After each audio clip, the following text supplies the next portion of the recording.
Hello and welcome to this webinar, Expanding Access to the Electric Grid. Thanks for joining us today during this very busy time of year. My name is Sean Hassel with Advanced Energy, and I'll be your guide throughout today's webinar. And I'm joined by Brandon Coleman with Duke Energy. Say hello, Brandon. Hi, everybody. All right, a little background on this effort. Advanced Energy has a long history of collaborating with Duke Energy on a variety of market research efforts, training initiatives, and other demonstration projects. And some of you may be familiar with the NC Smart Grid webinar series, where we've worked with Duke to present some relevant information on the smart grid, North Carolina stakeholders and others. And this project is not part of that effort, but similar in that we found an emerging topic, public electricity access, and then we agreed to do some market research on the topic and market potential with Duke. So today we'll be discussing some of that work, some lessons learned, and then potential next steps.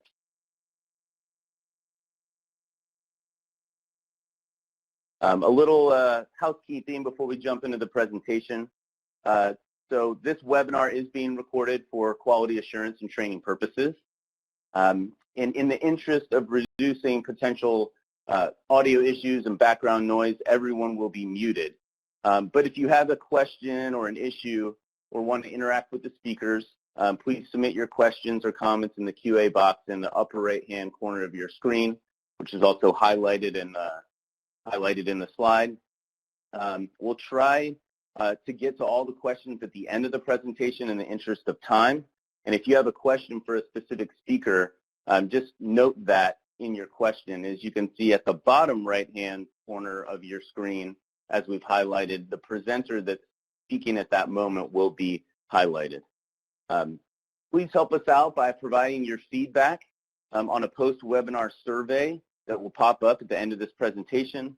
And last but certainly not least, throughout the presentation, we're going to launch a number of poll questions to gather your input and opinion.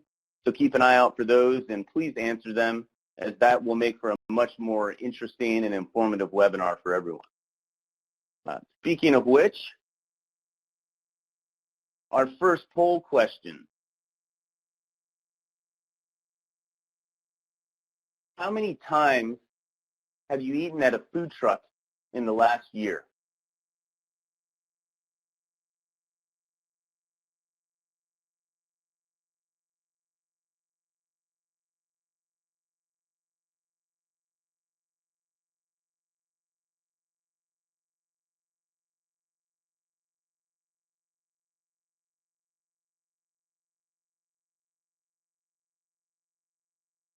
All right, looks like most of our answers have come in.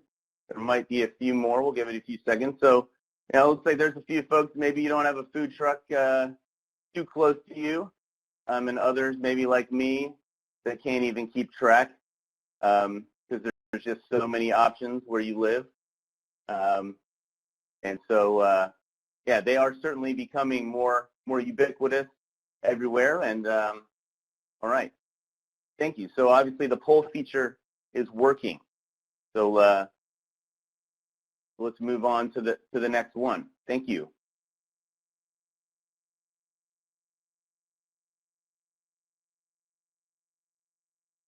So as I mentioned, this webinar is being recorded and will be available on Advanced Energy's YouTube site, which you can see here. You just would have to do a little search on your web browser or in YouTube for Advanced Energy, the nonprofit, not the for-profit company. And I would encourage you to subscribe. There's a lot of other great videos on there. You can see from electric transportation to different residential and commercial energy savings videos.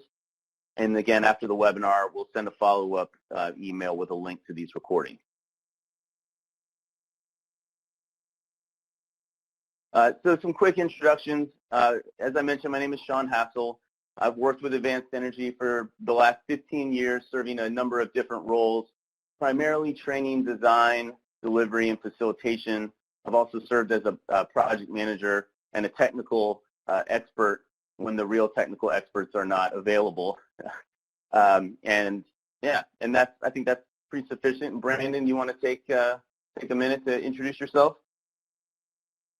Thank you, Sean. I am a new product developer at Duke Energy. I'm fairly new to the industry, but I've been very fortunate to find myself involved with electric vehicle product and service development, and then a broader category of what I think is increasingly referred to as beneficial electrification, of which I think the theme and topic today fits. Great. Yeah, thank you for that.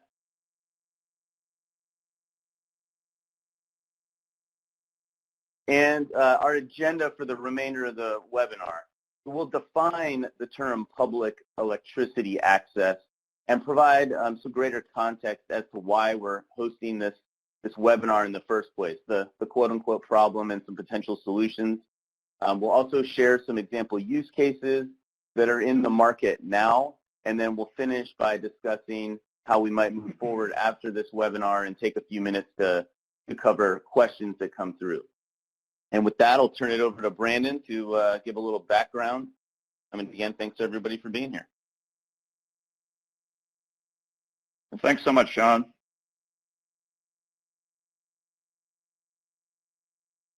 And so, you know, as part of our work, we do want to make sure that we are sensitive to the areas of interest of different stakeholders like you all. And so please take a moment to indicate to us what aspect of this presentation really drew your attention and what motivated you to participate today.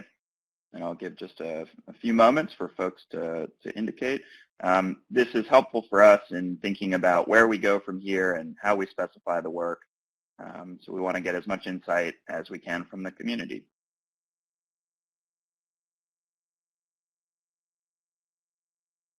And I'll give another 10 seconds or so to collect as many responses as we can.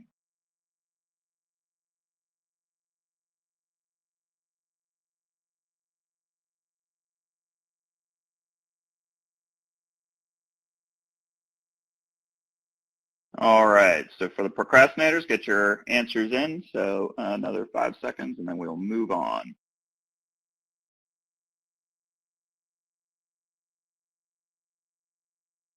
All right, so we'll go ahead and move on with the presentation.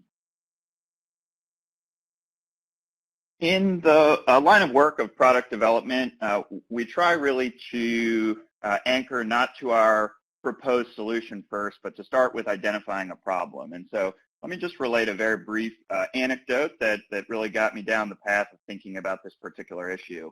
So this was now a couple of maybe 2 years ago. I was visiting Duke Energy in Charlotte. This is before I had come on board officially. And I went out to lunch with some of the folks who would be my colleagues and collaborators to talk about you know, what work we would be doing and things of that nature. And so it was a really nice spring day. We decided to have an outdoor lunch. This was on Trade and Tryon, if any of you are familiar with Charlotte, so very much in the downtown area. And it was great. We were having great conversation until that is a food truck rolled up. And I'm a big fan of the food trucks, but in this particular instance, as they sort of got ready for business, they flipped on that generator, and the folks at the table and I could really, frankly, hardly hear each other think, much less speak, and so sort of conversation time was over, finished the plates, and we moved on. And you know, that got me thinking that, wow, from my seat, I can see power lines, I could see distribution assets and other things, and I thought, it's interesting that these folks are forced by necessity to use generators, and I thought to myself, could there be a better way? So in thinking about the concept, you know, as I had more and more conversations, it occurred quickly that we needed a new kind of vernacular or terminology for what we were proposing. And so this is the definition that we landed on for public electricity access, which we considered as a potential solution to this problem. So we define that as flexible, reliable access to electricity in public spaces and on private campuses, so thinking of even like a college campus, for example, for a variety of users. And the anchor case was for food trucks. There are others that we'll talk about a bit later on. So I want everyone to take a good look at this picture, which I think does a great job illustrating some of the issues, and in this case, in a pretty dramatic fashion. So this picture was taken by Jonathan Coulter, another of the folks over at Advanced Energy. It's the kind of thing where once you observe a thing, you sort of can't stop seeing it, thereafter. And so I think that I'm becoming a good utility person and bordering on paranoid about safety issues. And so when I look at this picture, I'm thinking, I don't know if this is a festival, so it was a Bluegrass festival, in fact, or some kind of Michael Bay film, and explosions coming. So we've got generators ostensibly, operating and spitting out hot exhaust, internal combustion, maybe there's static electricity, and the 10 or so gas cans sort of co-located make me really nervous to see. And so this starts to feel sort of like a primitive way of generating the electricity required, and one that's not necessarily so safe. So what are some of the problems with these portable generators that food trucks are using, not for the primary cooking loads, for the really intense heating, but rather for the lights, the fans, hot plates to keep, rice and things of that nature hot. So what are some of the problems with these portable generators? So again, in this product development philosophy, we really want to get deep into the problem to try to imagine a good solution. So there are different categories of issues, and there are high capital costs, and these things only last a couple of years. The variable costs, like fuel and regular maintenance, are also expensive. They can break down, and that is actually a business-ending event if there's not a backup generator to the primary generator, and they're costly to repair when that happens. And for everybody, and I think this is something that we're all likely familiar with, they're noisy. The emissions are actually fairly polluting for the power of the device itself, and then there is a life cycle waste issue, which is to say that these things do end up in the landfill once they've exhausted their useful life.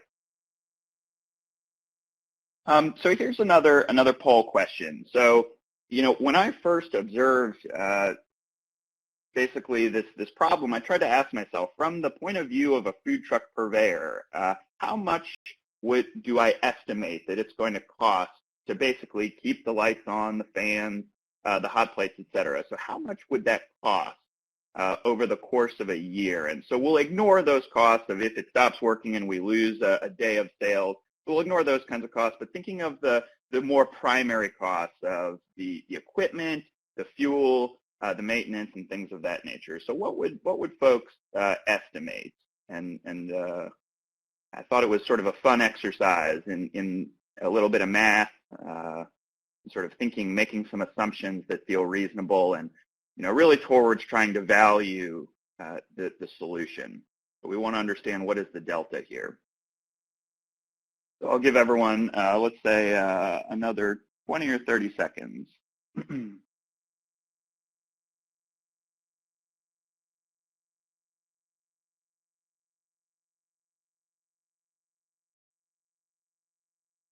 And I don't know about others, but I do enjoy cooking, and I have had moments where I thought, oh, it might be nice to try to start a food truck. So this would be a very essential component of that kind of business.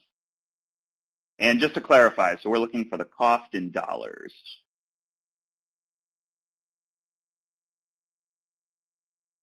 I'm seeing some really good answers coming in.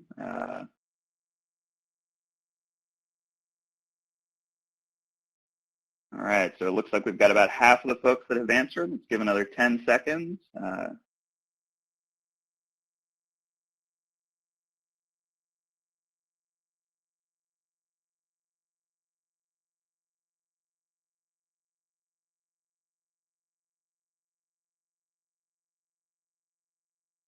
Okay, so we'll go ahead and end this poll, and then we're actually going to move on now. So this is the way that I tried to, so obviously, this took me quite a while, but I tried to make some assumptions and try to determine what are the real costs, actually, of this admittedly small but very important component of the sort of holistic whole business. And with a few assumptions and then a couple of interviews with food truck owners and operators on Tryon Street, of which there are many, I actually was pretty shocked at the numbers that I was finding. So that a single food truck, so the Dragon Boat food truck, for example, with a few assumptions, it looked like they might be spending as much as almost $10,000 a year. And again, that's just to keep a few lights on, a few plates hot, some fans running to keep folks inside the truck, reasonably cool. And that number was so high that when I shared, just the figure without the math behind it, there were actually colleagues that were openly skeptical. And I said, hey, I was skeptical too. Let's go through the numbers. And once you take into account things like the fact that these things need regular maintenance every 150 hours, which for an active food truck could be, every other week. And if that's a couple $100 when that needs to happen, and that you have to pay somebody to go get the fuel either daily or weekly if you've got a better storage facility. But that there's a lot of different kinds of costs beyond just the gasoline itself. And for a heavier user, so the halal food trucks, of which there are 2 in the downtown area, that they might be spending $35,000 a year. And so that this is actually a totally non-trivial expense for that business. Now, when we calculated the kilowatt hours that all that money was purchasing, we found, wow, this is 10 to 20 times more expensive than, the sort of close to, let's say, 10 to 12 cents per kilowatt hour that we're paying for electricity from the grid. And that gap was dramatic enough really to generate a lot of conversation and interest. So an interesting finding. So what are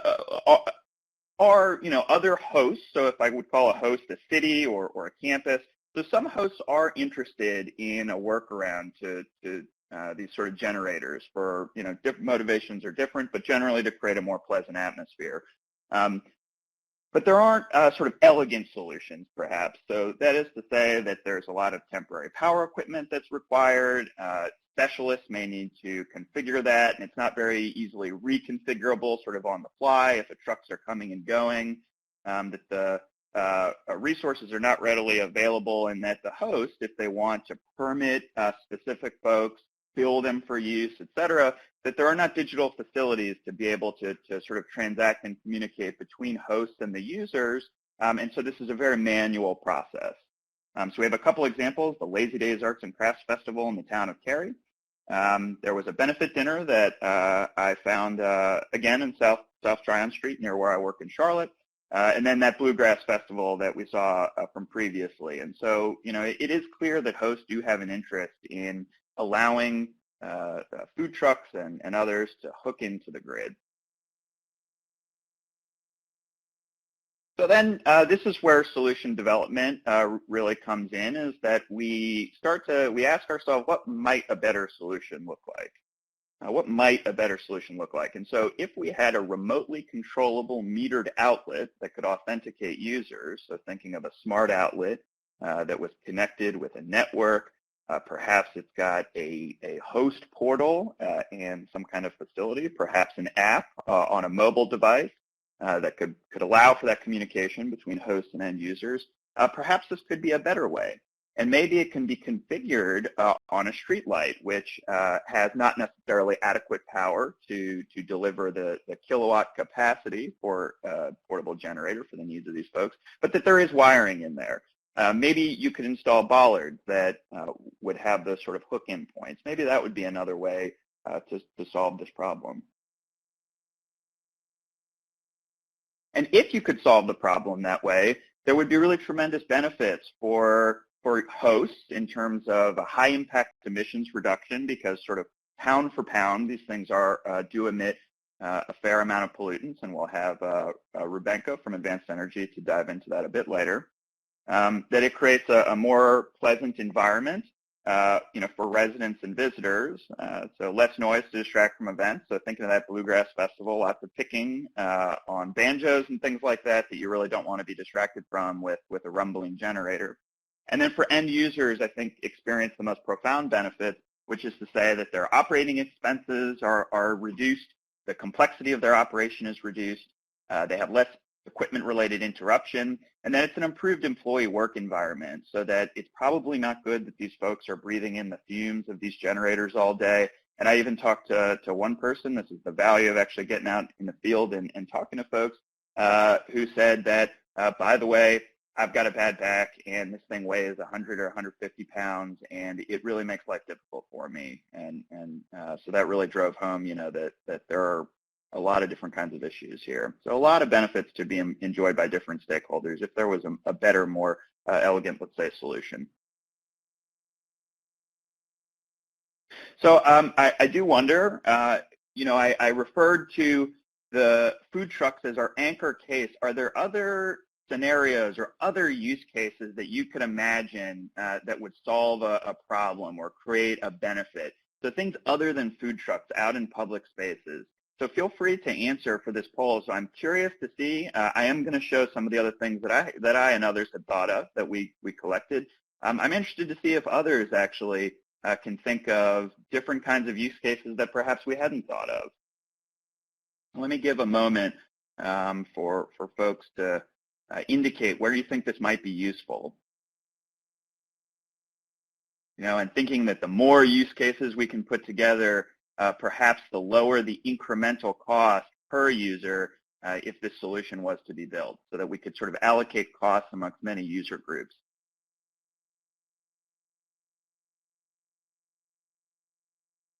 I'm seeing some great answers come in, so keep them coming. And these are things that we are saving, and this may end up in a formal use case that we can move forward with. And I'll just narrate some of these. So I'm seeing some really interesting ones. So public stages, carnivals and street festivals, concerts, fairs. Here I think is my favorite, bouncy houses. So we can have public bouncy houses. I like that. So let me give a couple more seconds for folks to get their bright ideas in. And by the way, as a solution developer, we want to winnow as many ideas from as many diverse stakeholders as we possibly can. So this is great, and is very fundamental to the job that we try to do. All right, another 5 or 10 seconds.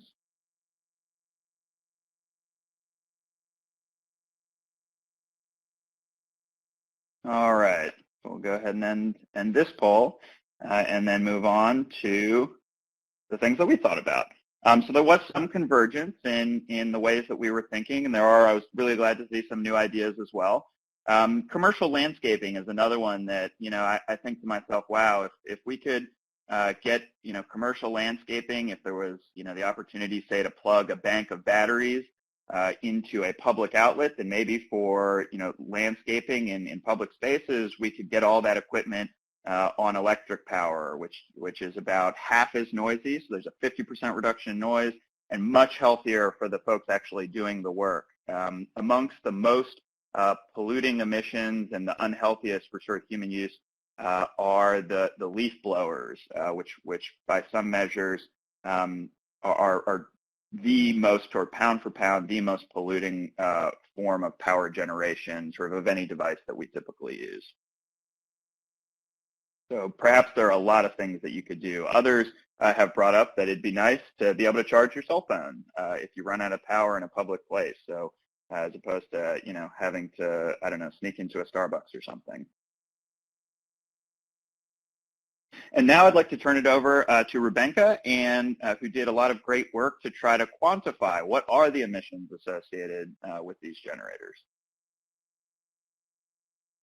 Yeah, this is Sean Hassel. I'm actually I'm going to be sort of speaking to this calculator, although I believe Rubenka is in the room, and so Rubenka, once you get up and going, we can introduce you. So yeah, thanks for that, Brandon. So to further quantify sort of the opportunity on the emissions side, our staff energy analyst Rubenka Bandapadai.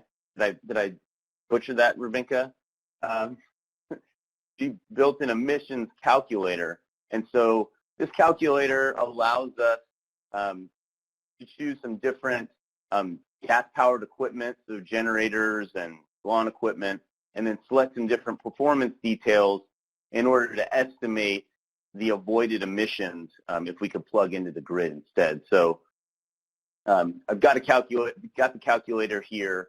So what we could do is we could start with the application. So in this case, a food truck is highlighted. There's also events listed, and then they each have different equipment associated with them. And then off-road, which really is the lawn equipment. And then we have some different sort of tabs at the bottom, so some applications, equipment ratings, and things like that. So like the built-in assumptions of some of the equipment and the different features, and then the emissions by fuel type that are pulled from like an EPA tool. Hey, Sean, I hate to interrupt you. We're not seeing your screen. Do you Oh. mind sharing your screen? Yeah, I just realized that I had to actually do that, so I had to select that. I apologize.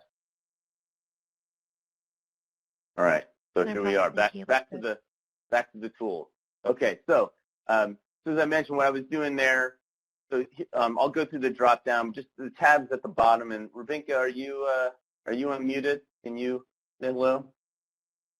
Hi, Sean. Yes, I am unmuted and available to answer any questions. So I can give a quick introduction if you'd like, or it looks like you're comfortable driving, so if you want to drive, that's okay too.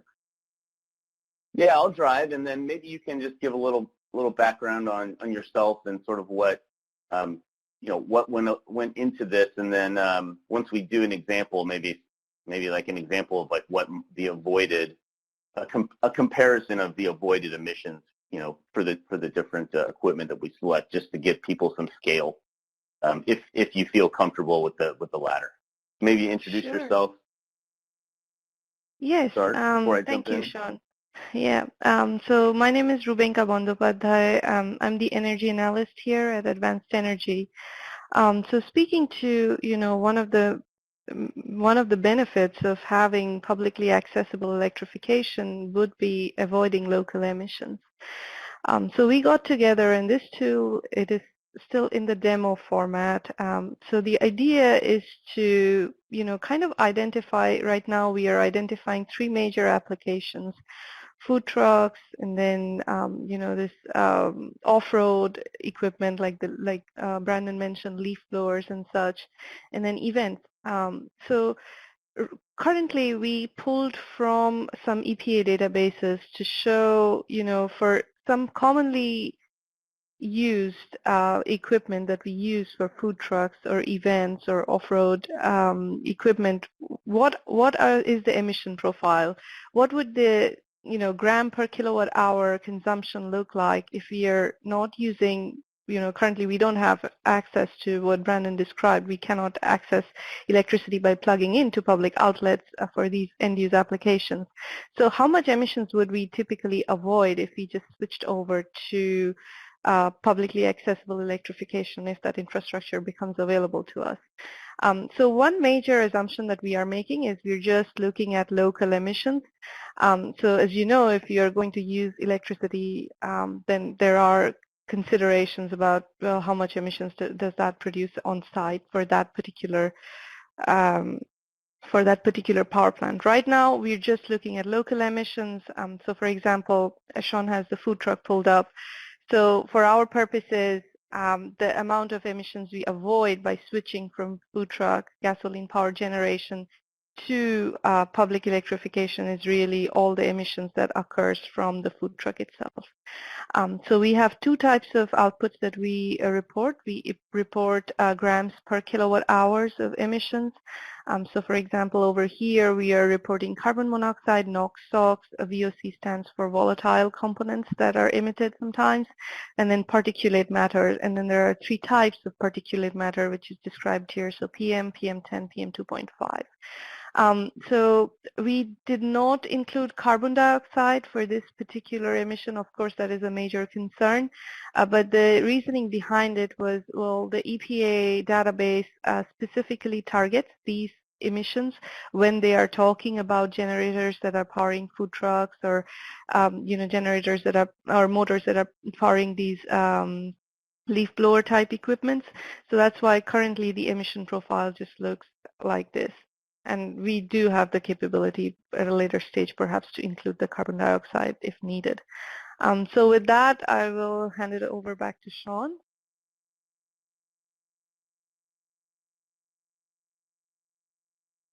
Great, thanks, Rubinka.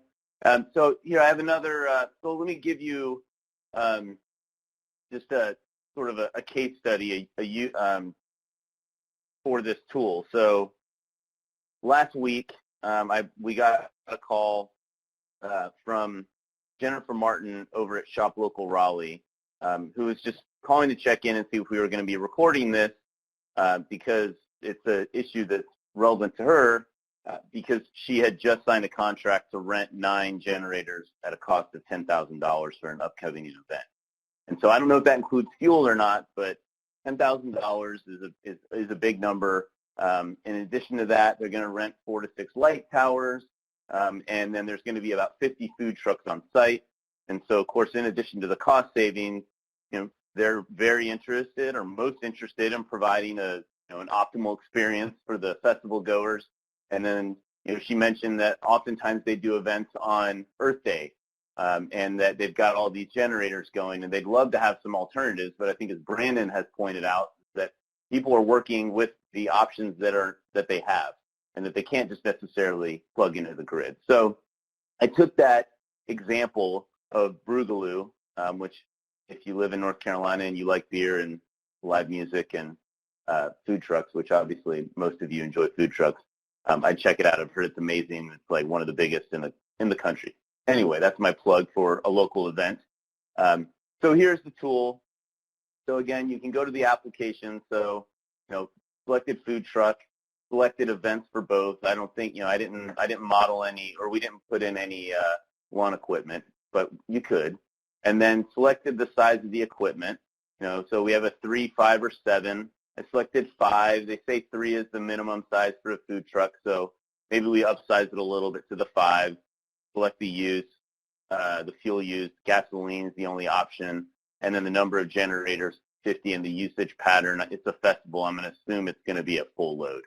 You could assume part load as well, but I'm going to assume full load when these things are being used at a festival.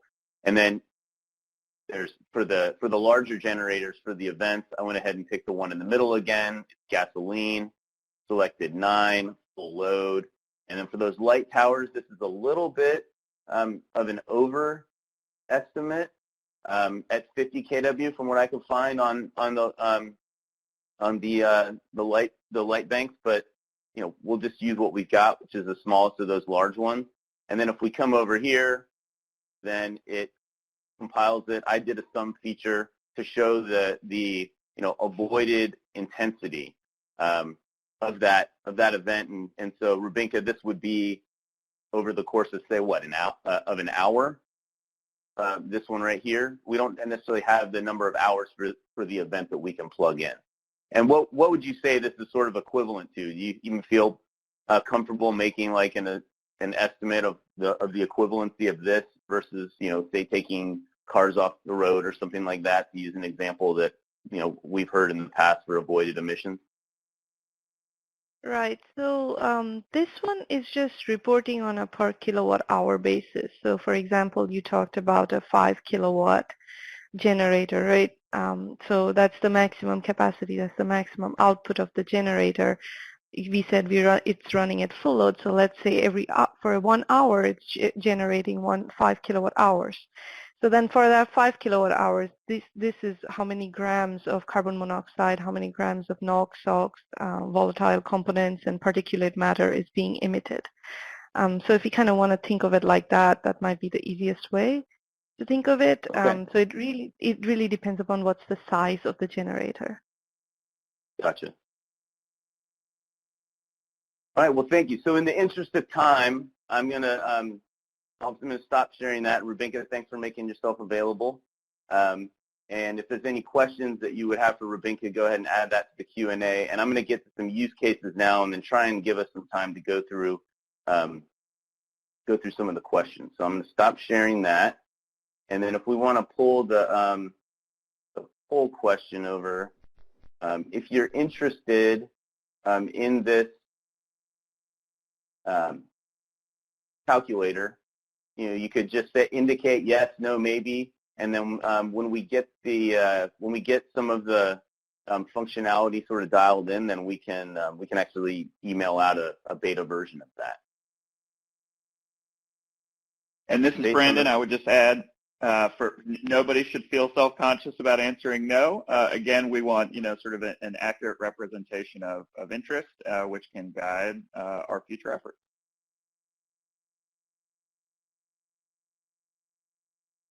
Yeah, thanks for that. And so based on the responses, if you say no, then, if you don't want an extra email coming in from us, say no, but maybe what we'll do is we'll just go ahead and plan to send it to everybody. Maybe not with the follow-up to the link to the webinar, because it may take us a little time to get it dialed in, but, and then if you don't find a use for it, then you can just delete it.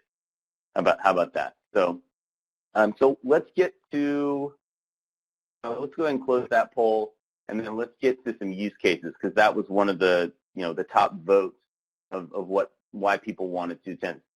So Brandon gave some examples in his little background piece, and then here's a list of a number of different uses that I'll just go through quickly so that we make sure we have enough time for Brandon to sort of do his little closing section and some additional questions for moving forward. So let's go through those. And so we got some images. So the first being some expanded electrical outlets at the Durham Farmers Market or at Durham Central Park. So the top image here is a bank of outlets, and that the farmers market created this workaround so that like the food trucks and other vendors, performers can plug in, because I think they do an event every week, and then throughout most of the year, they're going to have multiple events in a given day. So this was an approach for them, again, to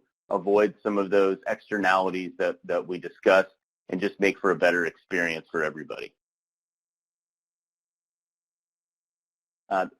Similar, but just a more uniform sort of source is this power pedestal developed by a group, SimplyGrid, in New York City. And so New York City has had a lot of initiatives around food trucks and sort of electrifying for a lot of different reasons. And so this is just an example of that. And in addition to the food trucks, this gives an opportunity for first responders to also plug in for electrical equipment that they might have on board.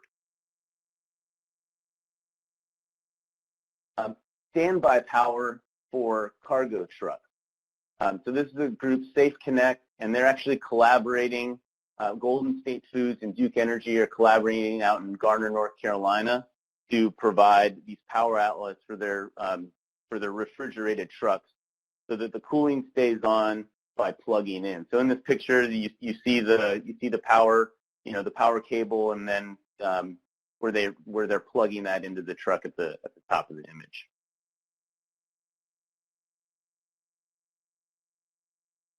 Here's another idling system to avoid idling of trucks.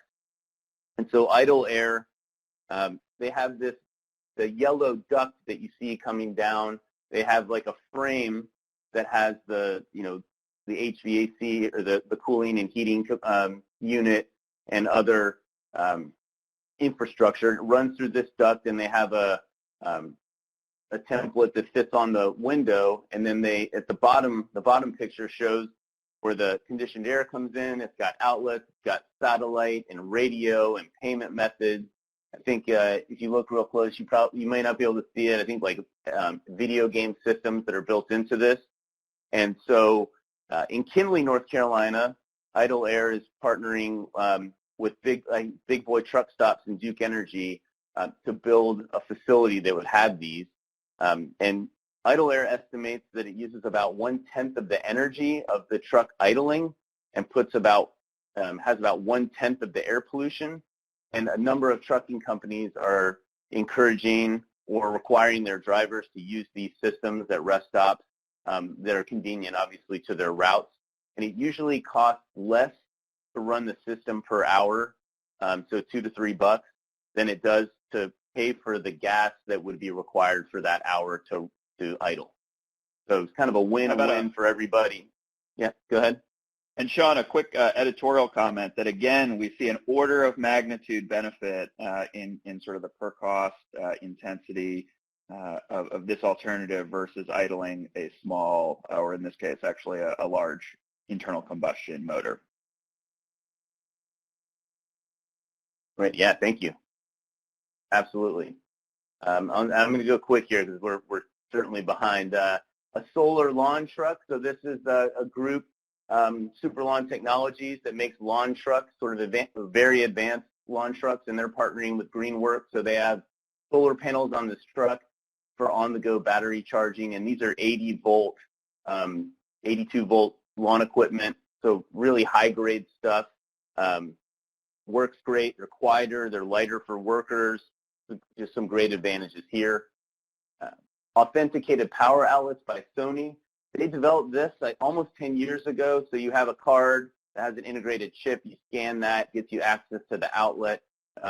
Different use cases are just enabling enabling the specific user, and charging for what they use in different settings, and some different scenarios, like maybe electric vehicles or plugging in for like personal mobility devices to charge those and getting access to those points.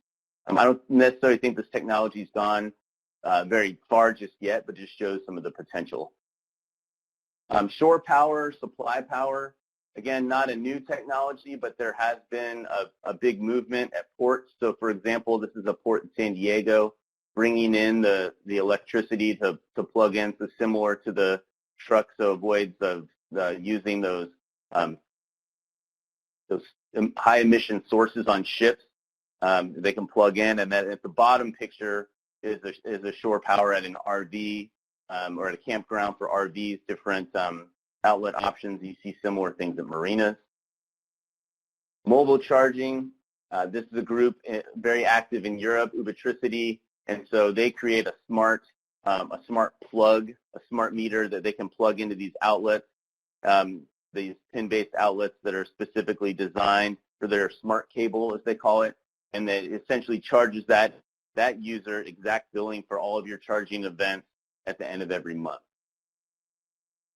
Roadside electric vehicle charging by AAA. They've had this for 8 years and can do up to level 2 and level 3 charging.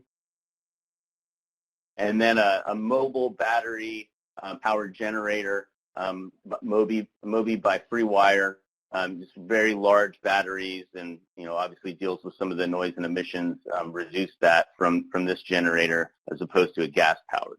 So those are just some of the different use cases, and I'll turn it over to Brandon here to go through some of our final comments and pull questions, and then we'll get to your Q&A. Thanks, Sean. This view is put together to reinforce our product developer observation that the clever idea is actually often the easy part, and that there are significant technical, financial, and other policy questions that remain.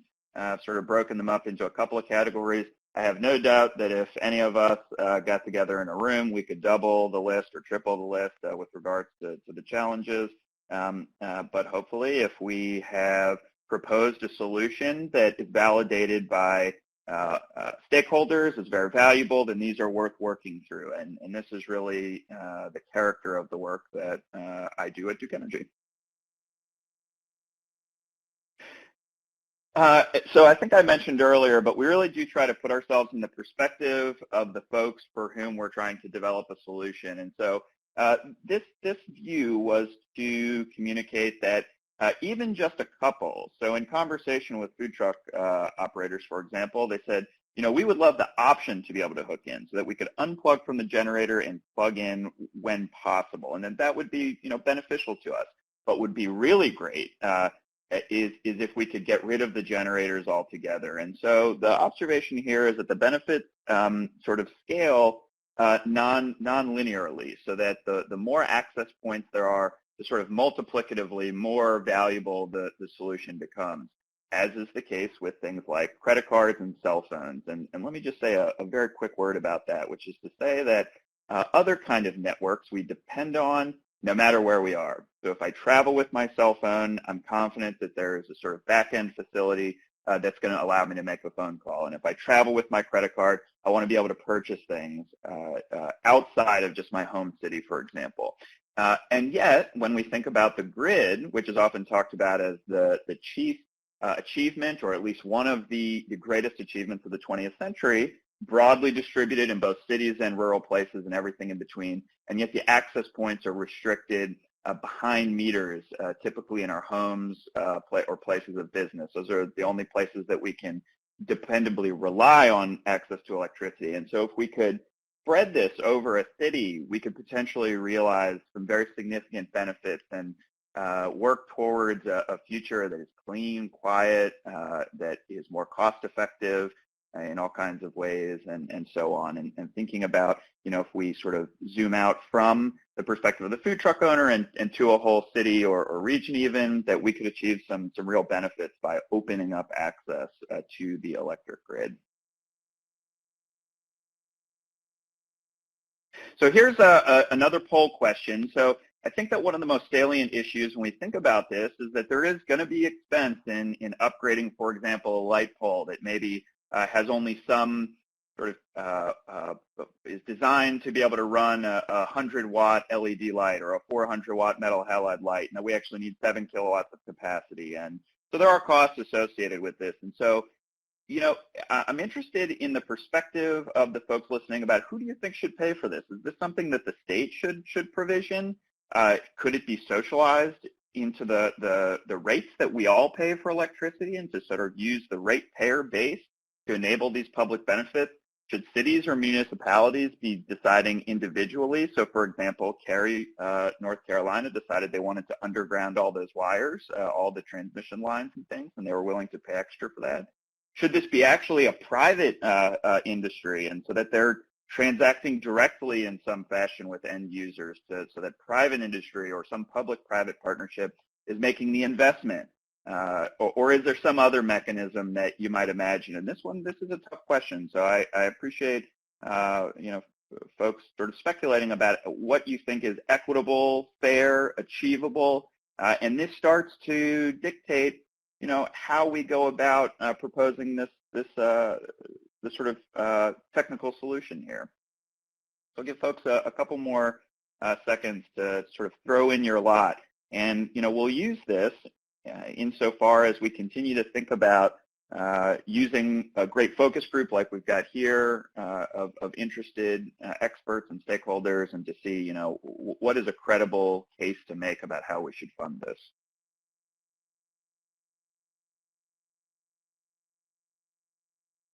And so that I don't forget before we conclude this completely, while folks are still answering this question, which does take a little thought, I do want to thank everybody at Advanced Energy who have been great collaborators really from the beginning and to this point, and I'm sure sort of going forward in this work. So it was a pleasure to work with them, and a lot of great work happening at Advanced Energy.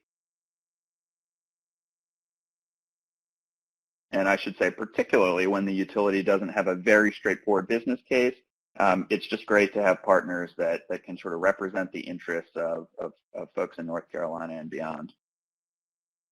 All right, so we'll go ahead and end this poll, and I appreciate the insights from folks. Okay, another poll. If you, as either an individual or as part of your organization, feel that you have something to say with regards to articulating the solution, to thinking about how it might be built out, even to participating in sort of a further demonstration, something physical that we can build together, is this something that you would be interested in allocating some amount of time for? What we really want to avoid is sort of spending a lot of time, and this is a feature of the agile methodology of development. We don't want to spend time apart from stakeholders because then we build a solution that once we roll it out, they say, well, that wasn't quite what we had in mind. That doesn't quite solve the problem. And so we want to engage stakeholders as early and often as we can in thinking about how this might be built out.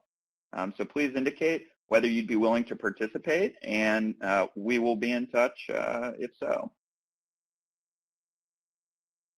And again, no reason to feel self-conscious if this is not something that you feel you want to be primarily involved in. No shame there, and also interested in the folks that would like to be involved. I do want to make sure that we've got time for a couple of questions if there are any. So I'm going to go ahead and end this poll, and do feel free to reach out directly either to the folks at Advanced Energy or to me, and you will have all our contact information.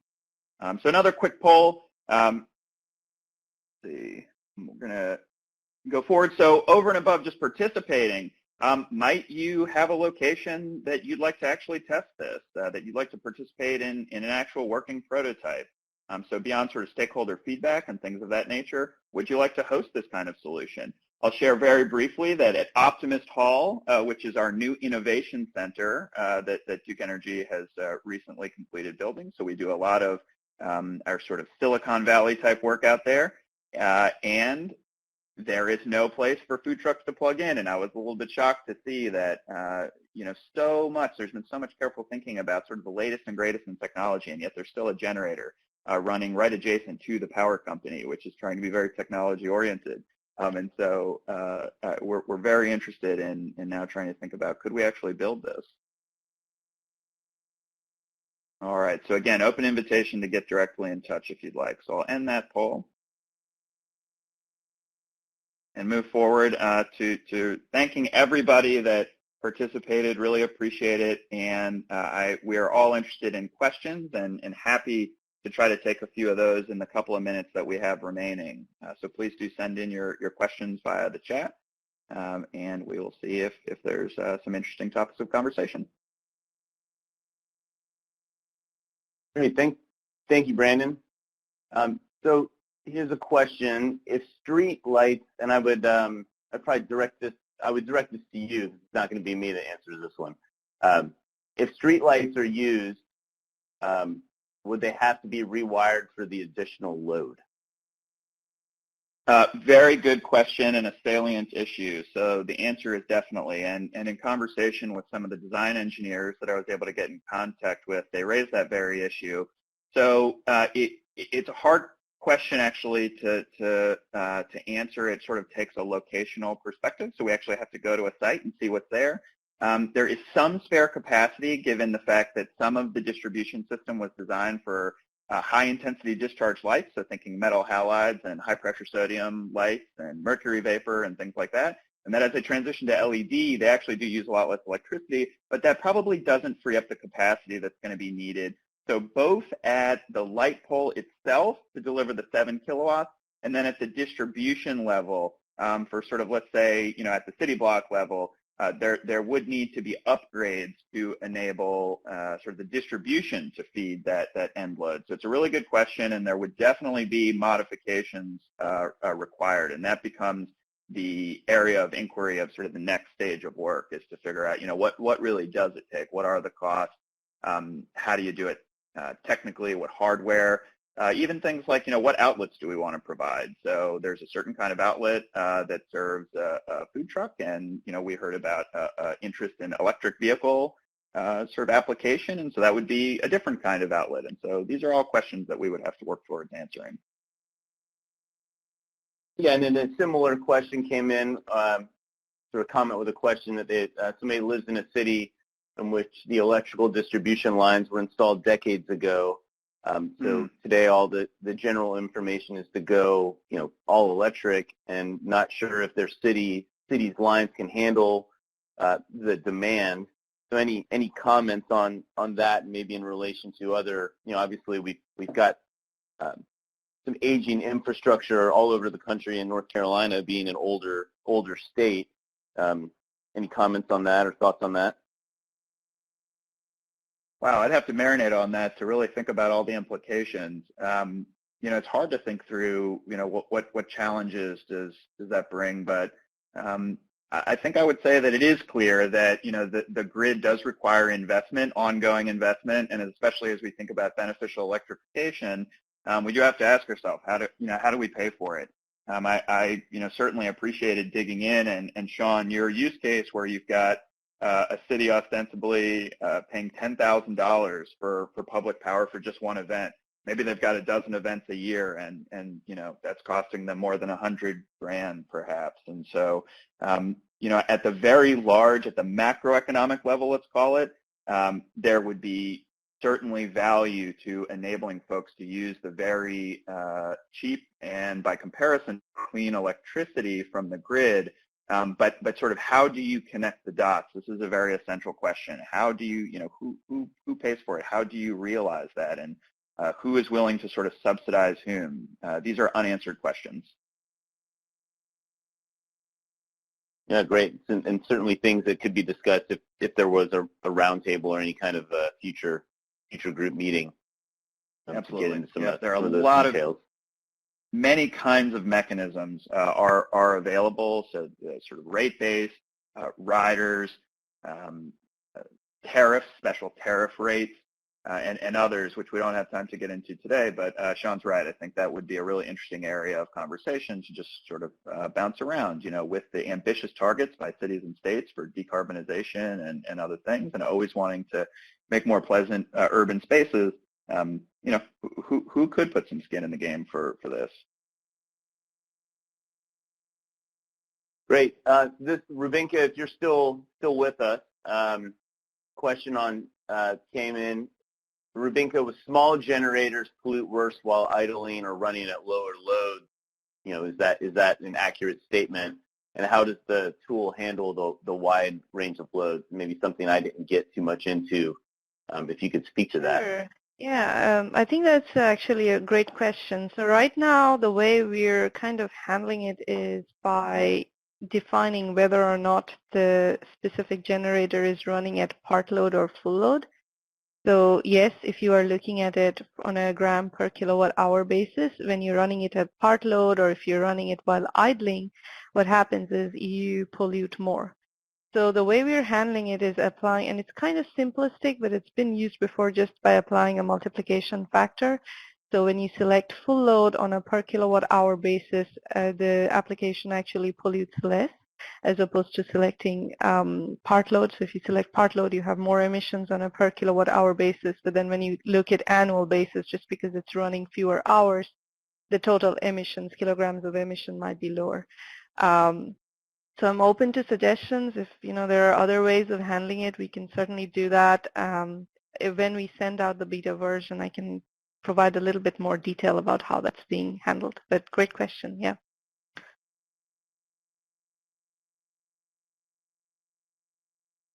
Great, thank you. So a number of different questions kind of coming in terms of what is the future like maybe short term. Is this something, is Duke looking to test some of these ideas in North Carolina and then possibly take them to the different service territories? And where are we in the process of sort of making some decisions on how we move forward and the potential for different beta tests? Thank you, Sean, and to the person that asked that question. So we are at the very early stage of this inquiry, and so we do have the benefit of the ETO, which is an acronym that stands for the Emerging Technology Office. They have a facility out in Mount Holly where they do demonstration projects and test things, everything from microgrids that are powering their electric trucks, and new smart home technology and things of that nature. And they've already indicated that they would be interested in helping us, and that really is very close to their core role is to test this kind of stuff. And so there is certainly a development cycle that does take time that I'm aware of. There are no immediate intentions to commercialize this technology, but we've got to start somewhere, and so we do want to start sort of substantially asking a lot of the questions and filling in the blanks and prototyping, testing. And so, this is something that there is an appetite to see is there a way to make this happen? I think that, folks certainly on an individual level have expressed enthusiasm when thinking about, whether this is possible and whether they'd like to participate in trying to make it happen. There is a lot of smart cities work that's happening within the organization, and to ask how can we better attend to the needs at the city level. And so this is certainly something that we would include as part and parcel of that work. Great. Thanks for that. And we've got some time to stick around and take some more questions, but it is noon Eastern time right now. So in terms of the webinar, for those that need to drop off, number one, thank you for your time, taking your time out of your busy schedule, especially this season, to attend, participate in the polls, send in questions. And we will send a follow-up email with a recording of today's webinar, and please feel free to share that with your colleagues and industry contacts. We'll stay to take some of these additional questions. Brandon, if you've got some time. Sure. And then we'll just post all of that. So yeah, some additional, would a battery with the capacity of a Powerwall, Tesla Powerwall, have the capacity to serve a food truck for a day? So maybe the similar one. Yeah, that's really interesting. A Powerwall that I am aware of has a 14 kilowatt-hour capacity, and so with a lot of these trucks needing up to 7 kilowatt-hours, I don't think that you'd quite be able to get by. Now, for a lighter load, if you need, if you're closer to the 3 kilowatt-hour capacity, so and maybe 6 hours of operation, we're getting closer to something that a Powerwall could satisfy. And so I think now the gears are turning a bit. Maybe you can put one of these Powerwalls on a truck. You could charge the truck overnight, and then that could be a sort of mobile power source. Now this is very similar to the way that Mobi, that the Mobi product is trying to solve the problem. And so that's actually, they've got I believe a 40 and an 80 kilowatt hour battery, mobile battery. And so that certainly would enable a food truck to operate for sure all day, even at, for a 10-hour day, even at, continuous 5 or 7 kilowatt draw. The issue that remains is that they are quite expensive still. And so they're doing sort of pilot or prototype demonstrations themselves, and I think that as the cost of batteries continues to come down, this will become an increasingly viable solution and one that starts to pencil compared to the alternative of a gas generator. I will say, just a quick note, that some of the trucks that are coming out, so for example, Rivian is a company that is making electric trucks, and actually included, I think that they speculate that many contractors will want to use those, and so they've actually got a hookup for 240-volt power. And so that would be another way, so that you actually charge the truck. It's going to have, let's say, 100 or 120 kilowatt-hour pack, and let's make sure you leave yourself enough juice to get back to home base, but that would be another way if you could actually draw energy directly from the truck. So there are a lot of capital expenses that the burden is put on the business owner, so that you could avoid the expense of batteries if you had these access sites, but that would be another way of solving this problem. Yeah, that's right. Great. So a question, and there's a couple that are connected, and I think that we can link. So the question and comment, an aspect for maybe a next webinar or something for consideration. In cities where a very common parking situation is street parking, now comes all this movement of let's all go electric, and people buy an electric car, but you park in the street in front of your apartment. How do you install a charging unit? And I think maybe this Ubitricity is sort of addressing that, and working with cities to build some infrastructure, and address infrastructure.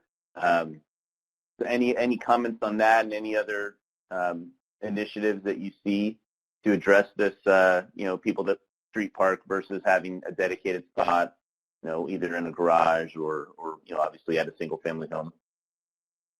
Yeah, that's a great and important question. One of the concerns about the electric vehicle revolution is that folks that don't have a garage or a dedicated sort of parking space are going to be left behind. And so we're thinking about sort of middle and lower income folks who are living in cities and only have street side parking.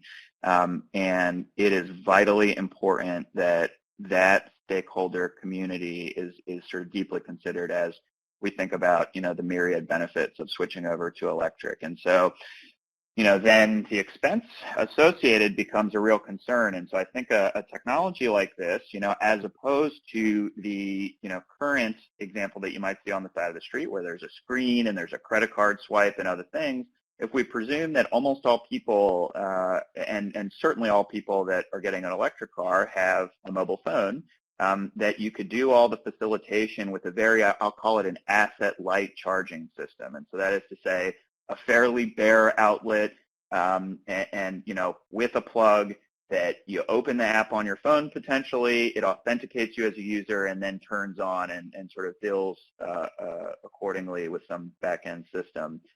That might be a more cost-effective way of building a sort of very open access and something that attends to the needs of all people. And, for a use case like that, you don't necessarily need a very high power capacity. If folks can be plugged in overnight, even at level 1, just a 120 volt feed, you could get 50 or 60 miles. And so that is very likely enough to satisfy the sort of needs for the vast majority of a person's sort of daily requirements, which in America I think is around 30 miles, and inside of an urban center is probably quite a bit less. So I think that's a really good question about how this could be leveraged to create very cost-effective access points for electric vehicle charging needs. And that's something I think that we could dedicate a whole webinar and work just to that issue. Which we were a bit intentional about trying not to get too deep into just because it is a very special use case. But I think it's a great one to think through and an important one to think through. Yeah, great. And then the question that, similar or just in that thread was, do we have an order of magnitude cost for upgrading a light pole?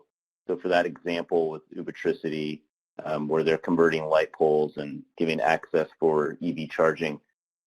Our research did not go that deep into those costs, and I'm not sure that that's something that they would probably publish.